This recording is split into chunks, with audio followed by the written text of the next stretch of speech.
So where you're at, Ben, is really this. You've got this business, right? And you've got a business which has been, over the years, it's been focusing on lots of different niches, right? You've been going through a phase of getting clients, phase of getting candidates, and then you've been in different niches or different sub niches, and you've now got yourself into a place whereby a role will come in, Ben, for you. So let's say, for example, one of them is let's say it's a project manager role comes in, right? Project manager role comes in, and so you're out trying to get PMs, right? You're out doing the PM things, PM thing. Then another role will come in, or while you're doing the project manager hunting, so while you're in client mode, you've managed to get a role, and then you're now in the fill role, aren't you? You're now trying to fill the role and get these candidates. So while you're doing that, what's happening with your business on the client side? Well, although there's three of you in the business, because the business isn't structured in a way whereby you can dominate a niche, what's happening is, while you're getting these roles filled over here, which is great, you want to get paid, but we've got nothing going on in terms of actually getting our pipeline built, right? So you're in this feast and famine. You're going to have this up and down, up and down. And generally, it's a ceiling of about 300,000 per for a solopreneur. It's a general ceiling I've seen over the last decade plus, and it's going to be around about that figure. You might have a year it goes over it, you might have a year underneath it, but 300K generally is where this is the number.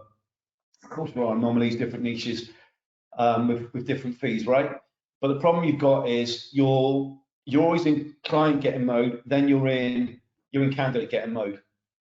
Okay, so how do you fix it? Well, how you fix it is really comes down to two operables for your business. One is you break down the business into 3 areas, which you've done now, and we've got niche 1, niche 2, niche 3. Then each of you, what you're doing is although you're working, we could say together, each of you is also in client mode, or each of you is in candidate mode. You're trying to get it filled, right? So that means essentially it's this model above where we're trying to get a client, then we get the client, we're happy, then we get the candidate, back to the client, hopefully they sign off, but there might be another cycle too going around, right, getting more candidates. But essentially what happens there? What happens is you've now got a system in place to bring clients in. So when the candidate is eventually onboarded, or God forbid, the process fails, or something happens last minute. See, Annie's on the call. Annie, when I mentioned Annie the other week, we had a nightmare right before Christmas. Something happens last minute and you lose that role for whatever reason. Then all that works is gone, right? So then what do? You get back into, right, I need to get clients. You get back in client getting mode. So you start right back at the beginning. So the way your business is structured now for the 3 of you is, yeah, you have got 3 people in your business and you have got 3 niches, well, sub niches. And really that's the org chart of your business. I know above it, the 3 of you sit there as 3 equal directors, but that's the way the business is being operated. So what you're going to do is you're going to see this is going to manifest and repeat for the 3 of you. And if let's say that you did get to a 300K, which is the ceiling, and an awful lot of hard work for each of those desks, then put them fat. But that really isn't building a business for scale. That's just a job. It's a 360 recruitment job or search job. Does that make sense? So the way you want to be thinking about this is the following. Right, if I was to lay out my ideal clients, and I said, for example, in your niche, let's say your ideal clients are going to be the let's say they're going to be the investment banks. They're going to be the investment banks.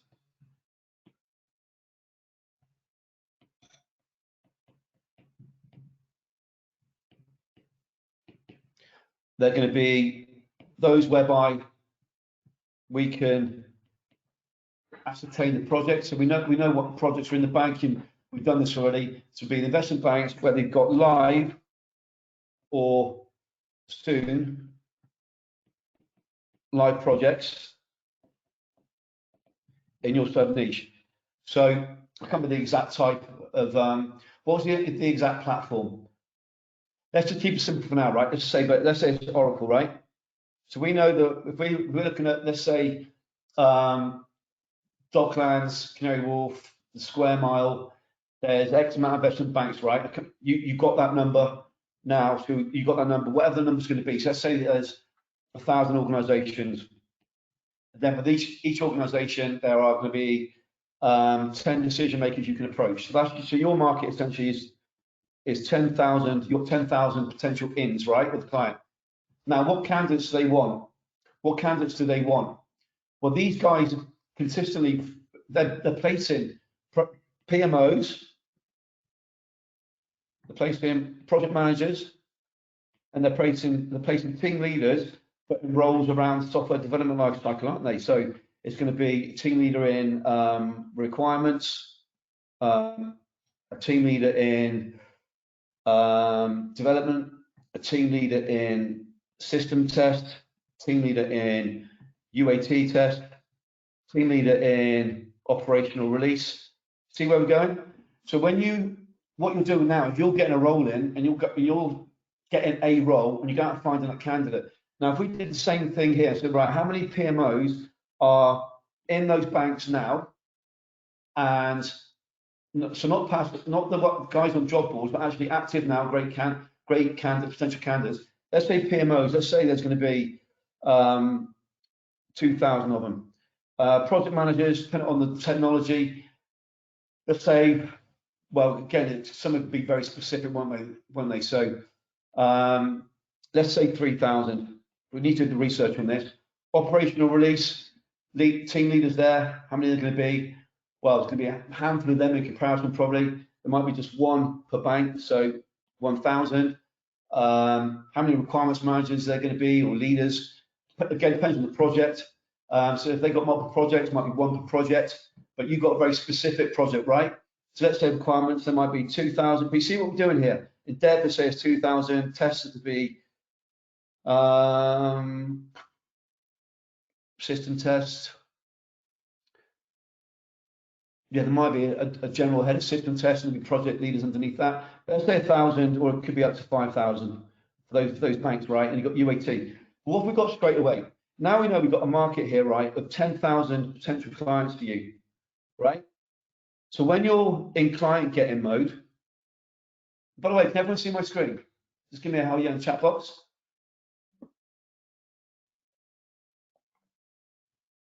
Cool. So we know we've got this number here of 10,000, right? Got 10,000 potential clients. And we've got here, what, 2,000, 3,000, 1,000, 2,000, 2,000. So let's say here, there's be, across all these different types of role, there's going to be, what, 5, 6, 7, 8, 9, 10, potentially another 10,000 there, right? So these banks we're going into, once you get into a bank with a live project and you get your first placement, often that becomes repeat business. We want to look at that model always, right? Which is what we're doing. But what would be more focused for you to get real traction would be, right, going to the investment banks, as we're doing, approaching the decision makers in the investment banks. So you probably are going to start with program management, who hire the project managers. So these guys will hire the project managers. You probably start with the PMO, those in the office, project management office, program manager, and then you start with them as your first campaign, and there'll be what of them? There's going to be 1 to 2,000 of them, right? But then what you can say to them when we come back, we can say, did you know that type of candidate, that type of project manager for that specific flavor and this specific type of investment banking and this project, there are 3,002 of them. Inside my database, I have 2,897. I get a response rate within 24 hours of 84%. What the number's going to be? Now, so straight away, you're going to sit up and listen, right? So when you start thinking this way, very quickly, rather than doing what you're doing now, which is an absolute pain in the butt, and it's what recruitment has always been, right? It's what it's always been. It's been we get a client, we get a candidate, we've got a candidate, and we come out to the client, and then we do both sides of things. If you want to call it 360, it's the model, but it's a drainer. It's a drainer, and there's no need for that model nowadays. But you guys in your business are still, although you come together, you're essentially, although there's three of you just develop that model 3 times over again. So you're doing yourself a misfortune by taking that approach. So option 1 is doing what you're doing here. Option 2 is that you look at the outcome you want and say, right, well, the outcome for the 3 of us this year is to do 1.5 million. Right, so that's going to be 1.5 million revenue. So break it down. We've got our 1.5 million revenue. I'll come with the exact placement fee. What you want to let me know, was it? I think about 30, wasn't it? Let me know.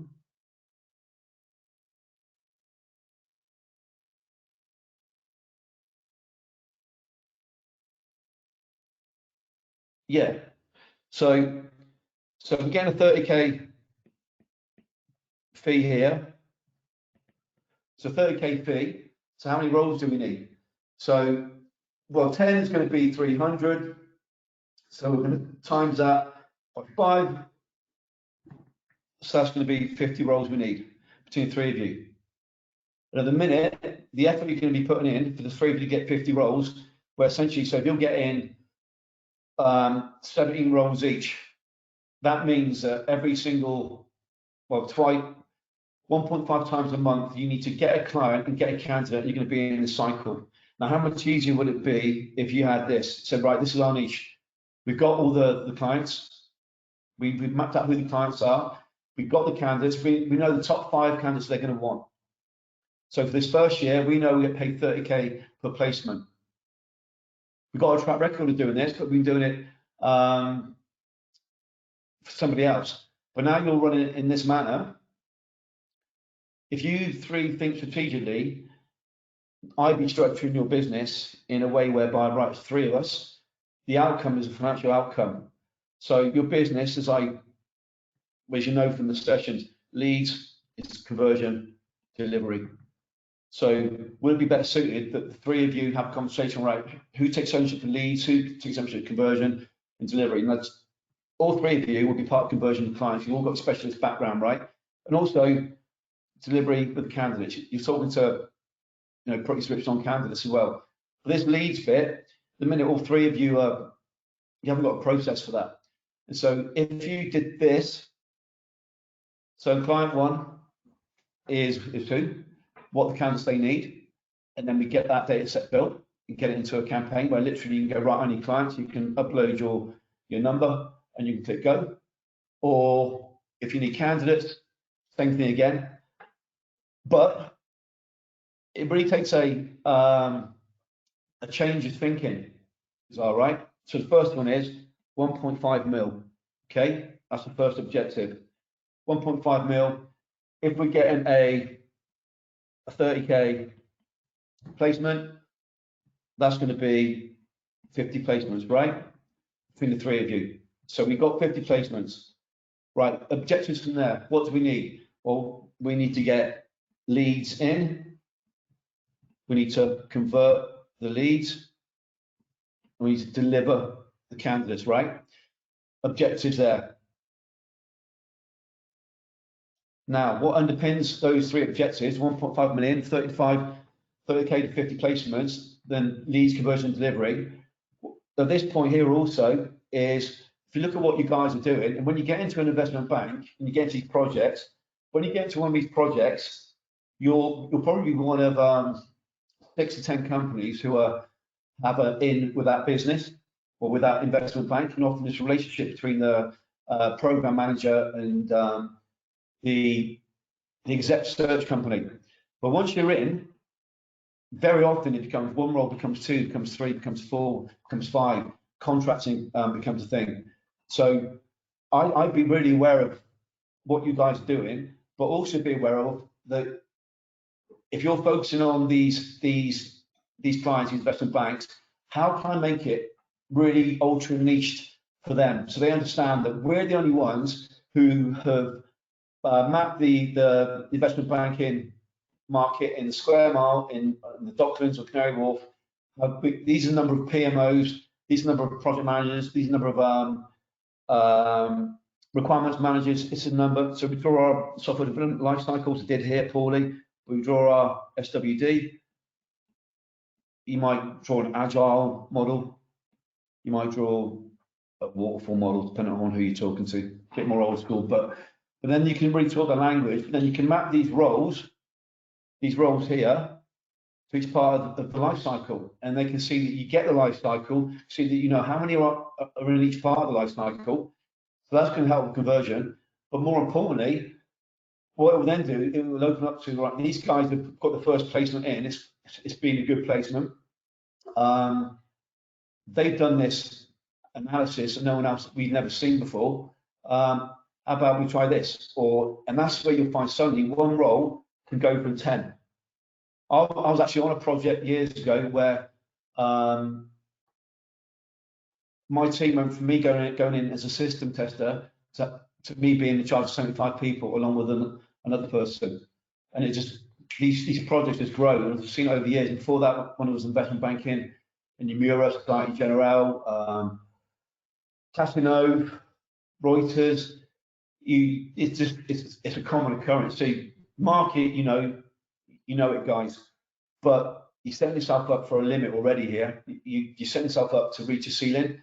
So what I say is have a conversation around, right, how can we get focused on who our client is? How can we then get clarity on, right, who are our candidates? So, for example, let's say we got Ben, we got Richard, and we got Steve. Apologies. So who's client for each, and then who are the candidates those clients want? So you've got that focus. Otherwise, you're going to be going this up and down feast and famine thing. So I'd recommend doing that. And then underneath here, our objectives 1.5, 50 placements. Break that down between 3 of you. It's not so intimidating, right? When you actually think about it, what it is. So if someone, for example, is maybe more candidate focused, someone's more conversion focused, someone's more operational focused. Now, I don't know whether that fits the dynamics of you three guys, and it might not. You know, you need to bring a VA in anyhow, because someone needs to manage that VA, right? But what underpins this also is when you think about the opportunity you got when you start to map your client candidates, especially with a market like yours, what you're going to see is you have the opportunity for the ascension model, which essentially means you're going in at a nice level, but you're dealing with PMs, etc., right? Dealing with PMs, and then next it might be dealing with program managers. Then it actually might move into like leadership roles, and this is how it goes. And I've seen this happen firsthand. I've had members go through this firsthand, and also you will go in as perm, or you go in as contracts. But then what will happen along the way is the other side will pop up very often. And what lots of people do, they make the mistake of they go into these big organizations and they go in purely as one or the other. So I'd say you want to be ethical with what you're saying, but as long as you can implement, I'd say, yeah, we do both. We do both. Because contractors often become perm, or the project gets to a point where they want to keep the team, or indeed perm moves into contract for whatever economic reasons, which we're going through right now. So think about the ascension model, and what that means for you getting paid is that 30k fee will soon become a 60k fee, 100k fee after you got that ascension model. But what you must do though, you need to spread the risk. So not one client, not doing what you've been doing, which is old school, and doing what you know. You need to spread that risk and get a pipeline of clients. And what that does mean as well you'll mean a lot of talking. So most of these project managers in the middle of a project, unless they're in that desperate need at that point, they're not going to be responding to you in a very positive manner, if at all. However, if they know the project's starting in 8 weeks, or they look at their team, it's like, shit, this team is too small, or they, you know, whatever phase of the project they're going through where the red bell goes off, then it's about catching at the right time and following up. Key, following up. Can't stress that enough. Whether you automate it and you've got follow-up going out every 2 weeks for next year, almost right, but obviously not the same message, just checking in and something funny, here's a, etc. Just checking in front of mind. That follow-up on the software and implementation projects is key, because their world is crazy. It's crazy, and the follow-up is immense. You know, I was speaking to someone in the States last week, and they were referencing I'm dealing with these Silicon Valley startups, and he said he generally has a rule, expects to follow up 12 times. This is a search specialist. He's been doing it manually. So be aware of that. But yeah, but guys, whole structure, this 360 model is not going to do you it's not going to do you service to get where you want to get to. At best, you'll create 3 separate desks, but so you all have jobs, and you will be frustrated. What you're in now, said Ben, you're in this, I need a client, I need a client, I need a client. You've got your client. Now you're in the, I need candidates, need candidates. And so you're going to be in forever up and down cycle, right? And it's going to be painful. And also, when it falls out of bed last minute, and these things do happen now and again, as we know, when it falls out of bed last minute, then all that work for nothing. Now, you want to be in a place of being retained, but we won't cover that on this call too early, but let me know if that makes sense. So we've got client 1, candidates, client 1, 2, candidates, 3, candidates, and remain clear on what your objectives are, right? Remain clear of it. Because the reality is, with your existing model, this is highly unlikely. It's doable, but it won't get much past that. It won't be scalable to the figures you guys are talking about, okay?